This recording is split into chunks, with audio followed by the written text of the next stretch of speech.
It doesn't look like a dream. It looks like a dare, a long pea green station wagon with fake wood pasted across its flanks, like a smile that's trying too hard. This is the Wagon Queen Family Truckster, the new car Clark Griswold drives into America's summer heat in National Lampoon's Vacation 1983, and it's already a punchline before it leaves the lot. On paper, it's a family hauler. On screen, it's a national mirror. The Truckster is the American station wagon taken to its illogical extreme. Too much chrome, too many headlights, too many promises, and too little dignity to hold them together for 1,000 miles. The joke is sophisticated because it's specific. Underneath the gag sits a 1979 Ford LTD Country Squire, the suburban chariot of record for a country that once measured success in cul-de-sacs and carports. Hollywood's custom wizards warped that baseline into a glorious catastrophe, exaggerated wood grain, and overcomplicated front fascia trim that seems to multiply in color that reads Metallic Pea in the most literal sense. Harold Ramis directs the camera, so the car always enters as a character, not a prop. John Hughes' writing lets it speak through misfires, malfunctions, and the absurdity of being brand new, yet already falling apart. It's a contraption built for a perfect family vacation, and it tells the truth. Perfection was always a marketing term. Context matters. America was driving out of the late 70s malaise gas shocks, economic headaches, automotive compromises, while clinging to the brochure fantasy that a big wagon could fix a complicated life. The Truckster parodies that optimism with loving cruelty. It's not anti-car, it's anti-delusion. Every rattle is an editorial. Every roadside breakdown is another footnote on the American dream, patched, resprayed, accessorized, and still not quite roadworthy. And yet we root for it, because the Truckster isn't just ugly, it's honest. It lets us laugh at what we used to want, and maybe what we still do. That's why this green Leviathan outlived trendier machines. It didn't chase cool, it captured truth. By the time Clark points its square nose toward family fun, the movie has already confessed its thesis. This isn't just a car, it's America held together by hope duct tape and a punchline that still lands. 20, the birth of a joke on wheels. Before it ever rolled onto the set, the family Truckster began as a creative dare. How far could you push the perfect American car before it became grotesque? Production designer Harold Michelson and legendary customizer George Barris, best known for the 1966 Batmobile, teamed up to find out. Using a 1979 Ford LTD Country Squire as the base, they twisted suburbia's favorite family hauler into a parody of itself. The goal wasn't realism, it was exaggeration, the way a cartoonist draws truth by distorting it. The result was a vehicle that both mocked and immortalized the America it lampooned. 19, the man who sold the dream. In the film's opening, car salesman Eugene Levy proudly unveils the Truckster as if presenting a masterpiece. His absurd enthusiasm mirrors a decade of real-life salesmanship where image trumped substance. Ford, GM, and Chrysler were fighting a public losing faith in Detroit's promises. The Truckster salesman isn't just a character, he's a cultural archetype, the smiling illusionist convincing us that another layer of chrome will make everything okay. 18, the Metallic Pea Paradox. The official color, Metallic Pea, wasn't chosen for beauty, it was chosen for nausea. Michelson wanted a hue that felt simultaneously familiar and wrong, something you might actually see in a mall parking lot circa 1979. It made the car unforgettable. Under California sun, it gleamed like a sickness you couldn't look away from. Cinematographer Victor J. Kemper lit the paint to shimmer in mock majesty, turning cheap absurdity into visual poetry. 17, the symbol of overkill. Everything about the Truckster is too much. 8 headlights instead of 4. A hood ornament the size of a trophy. Fake wood so excessive it looks like a forest died for it. Barris and his team were deliberately cruel with their design choices, crafting a Frankenstein wagon where excess was the punchline. This wasn't just art direction, it was satire rendered in sheet metal and vinyl. 16, a car built to fail. Ironically, the Truckster had to work just enough to not break during filming, but poorly enough to look constantly broken. Barris's crew reinforced its frame while secretly loosening panels, detuning parts, and wiring certain features to misbehave on cue. The chaos was scripted into the machine. Every squeak, every stall was a practical effect. It was movie magic engineered to fall apart gracefully, like the very dream it represented. 15. The Chrome Catastrophe. If you look closely at the truckster, you'll notice chrome where chrome should never be. George Barris's design team used leftover trim from multiple Ford models and glued, riveted, or welded it onto the car wherever symmetry felt optional. The result, a vehicle that glistened like a Christmas ornament melting in July. Every reflection distorted its own lines, a literal mirror of America's obsession with shine over substance. Behind the humor, it was a painful truth the nation's car culture had become addicted to appearances. 14. The Front-End Fiasco. That bizarre front end with its quadruple stacked headlights and warped grille wasn't just for laughs. It was an experiment that went wrong. By design, Barris combined two LTD grills into one, cut them apart, and refitted them backward to look almost symmetrical, but not quite. The effect unsettled viewers on a subconscious level. It looked wrong even before the comedy began. The truckster's face became its own visual punchline part, monster part, salesman, all America. 13. The Overstuffed Interior. Inside the truckster was a mausoleum of misguided comfort. Green shag carpeting, fake walnut panels, and enough switches to launch a space shuttle. The prop department stuffed the dashboard with blinking lights and faux luxury accessories, mocking the era's obsession with gadgetry. Chevy Chase reportedly joked that it felt like driving through a forest with a sofa strapped to your back. It was opulence collapsing under its own weight, an interior designed to suffocate its driver in convenience. 12. The Mileage Myth. Though the truckster looked heavy and clumsy, it actually ran on a detuned V8 that could barely make highway speed. During filming, it overheated frequently, forcing the crew to carry backup radiators and coolant. Rumors spread that one car even caught fire during test runs.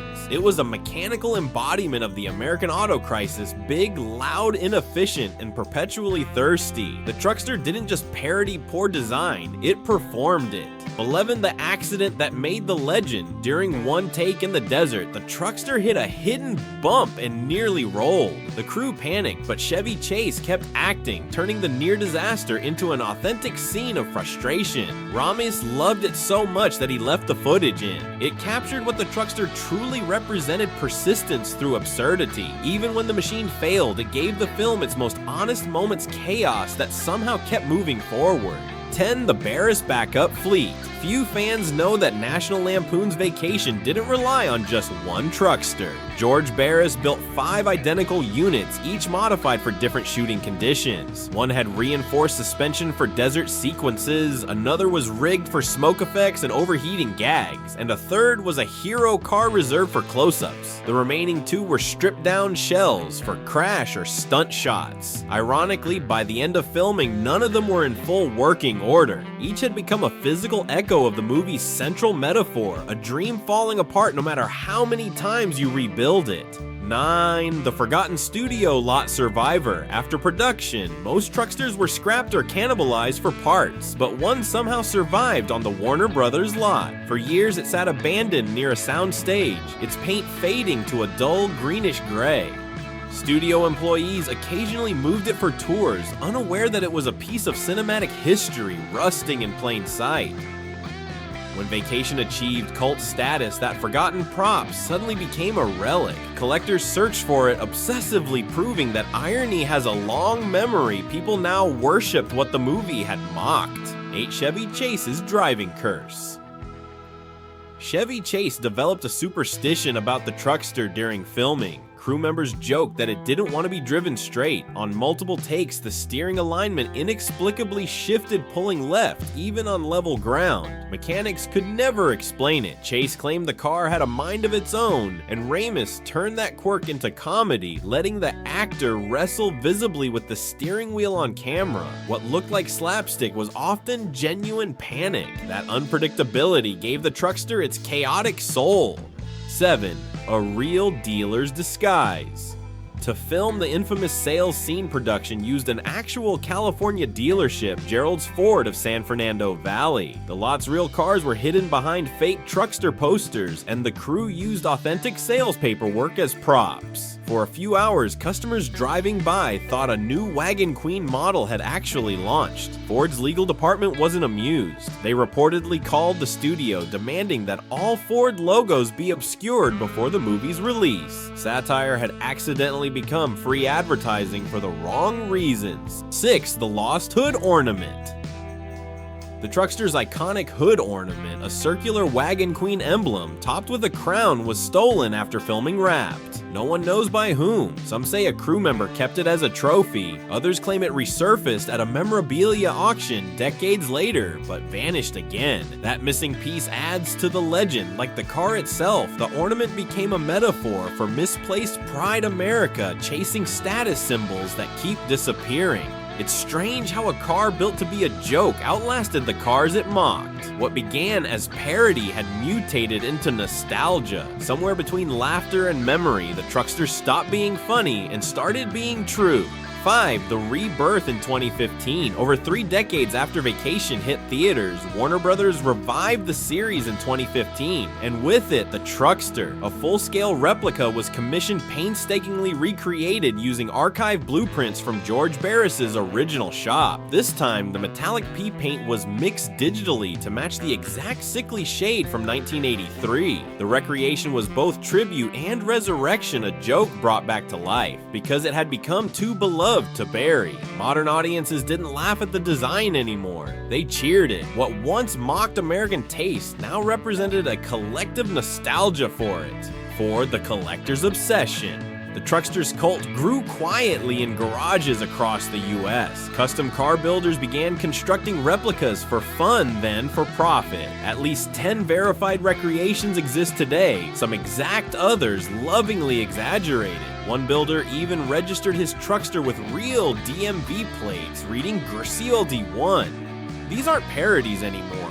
They're acts of devotion. The car that symbolized delusion has become a badge of authenticity among fans who embrace its absurdity as part of the American story.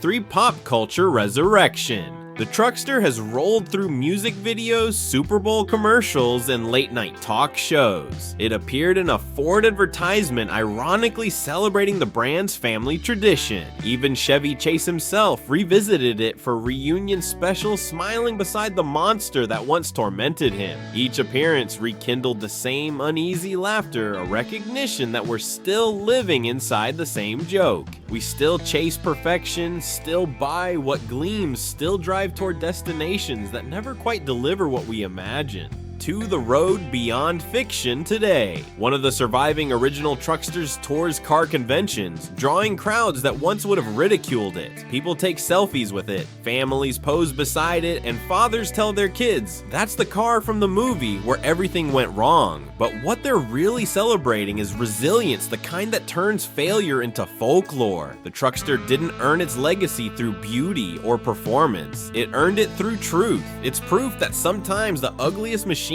carry the most honest reflections of who we are. We built it to laugh at ourselves. Decades later, we still are, but maybe somewhere along the road, we started laughing with it instead. 1. When the joke became the mirror. Here's the irony that nobody planned the 1979 Wagon Queen Family Truckster, built as a prop for parody, ended up outliving the very cars it was mocking. Ford LTD Country Squires are gone. So are the station wagons they inspired. But the truckster, this absurd Frankenstein of fake wood, overchromed ambition, and fluorescent irony, still survives in pop culture, perfectly preserved because it was never meant to be perfect.